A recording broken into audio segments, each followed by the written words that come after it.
For the first time ever, the Samsung Galaxy Note line follows the lead of the Galaxy S line, for better or worse. It's Joshua Vergara from Android Authority. What's going on, everybody? And here is your first look at the Samsung Galaxy Note 5.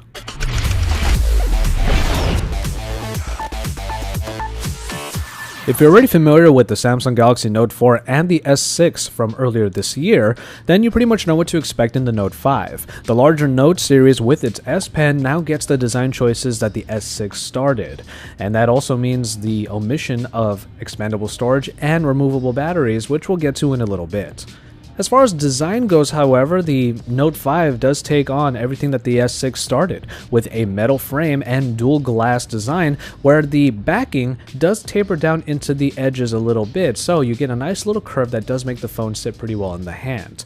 And it also sheds about a millimeter in all directions when compared to the Note 4. The result is a phone that is a little bit more dense than the Note 4, mostly because of its material choices, but ultimately it does feel very nice in the hand and makes it feel very premium.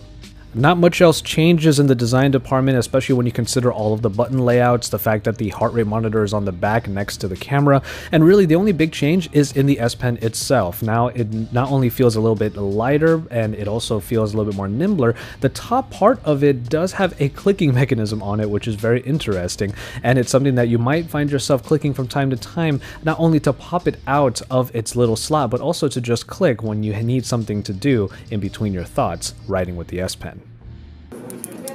The display continues the great prowess that Samsung already has in all of their devices, and at 5.7 inches you get Quad HD resolution with this wonderful performing Super AMOLED display. And underneath the surface, an Exynos processor that clocks in at 2.1 GHz for a quad-core and a backed up 1.5 GHz quad-core processor create the octa-core package that you're probably expecting Samsung to put in their flagship devices and probably already experienced a little bit of in the Galaxy S6 and Edge. 4 GB of RAM does round out the spec sheet in that regard, but that also means that multitasking should be a breeze in the Galaxy Note 5, allowing you to do everything from multitasking with the multi-window and also performing a lot of tasks with the S Pen. Now, we were told that the Note 5 will come with 32 and 64 GB storage options, but as we mentioned already, there is no micro SD card slot, and the omission of a 128 GB option might miff a few people who really need a lot of storage for, let's say, their media consumption. But however, the returning features also include the fingerprint scanner up front and the heart rate monitor that is on the back, both being touch applications, of course, and they still both seem to work quite well for their main applications. And of course, with the battery, 3000 milliamp hours is the capacity that you'll get in the unit here, which seems a little bit paltry for a larger device, especially when you consider that 3500 milliamp hours did appear in the Samsung Galaxy S6 Active, which is a smaller device. So we're hoping that the optimizations found within will still allow this phone to go the distance, and we're really crossing our fingers for that. Now, what returns from the Galaxy S6 is also the fantastic 16 megapixel camera with its low aperture construction and optical image stabilization, along with a 5 megapixel front-facing unit with a wide-angle lens. We don't really have any pictures to show you here, but we did look through the modes inside of the camera app, and we did find a few nice additions. On the one hand, we did have a video collage that was kind of cool to try out, but then the main addition that they are trying to market here is the live broadcasting to YouTube that is available. When you go into the mode, you log into your YouTube account and you'll be able to do a live broadcast stream of whatever the cameras are showing from the camera app itself.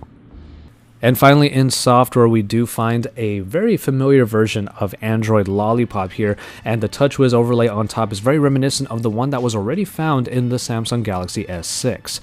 Now, with that in mind, Samsung was looking to improve what is really unique about the Note 5, and that is, of course, the S Pen.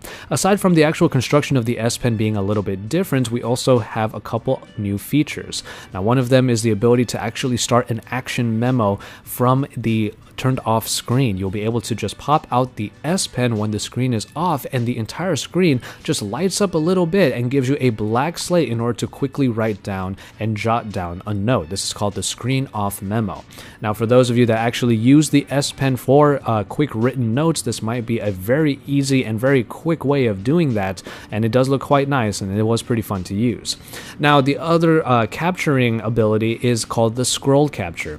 Now, if you were going to do a screen right and be able to take a picture of what is on your screen and then just sort of jot on top of it. Now the screen right will allow you to take and piece together multiple pictures of the same web page in order for you to have the entire web page available, and you can scroll through and find your different notes that you've jotted down on it. And then of course the Air Command window looks a little bit more unique this time around. It does fade out the background a bit and gives you access to not only the 3 main functions of the S Pen, but it also gives you a few quick application shortcuts so that you would get to your most used applications a little bit easier. Now, there are pros and cons in taking on the Galaxy S6 design, and while we do think that it makes this new Note device feel even more premium than before, it does omit some features that we were expecting or at least hoping that the Note line would continue to have. And without expandable storage or a removable battery, we can't help but think that some Note loyalists are going to feel a little bit miffed in this new iteration. But really, with all of the features that are found inside, it really shows that Samsung has really reached a very far point in their smartphone game, and with the great Galaxy S6 that we already liked so much, we can see those enhancements already making the Note 5 a pretty great device to have, and we can't wait to put our full review treatment on it when we get our hands on a review unit. So keep it tuned to Android Authority for even more about the Samsung Galaxy Note 5. Check all of our quick looks at this channel for our verses, and from there, keep it tuned to AndroidAuthority.com for even more, because we are your source for all things Android.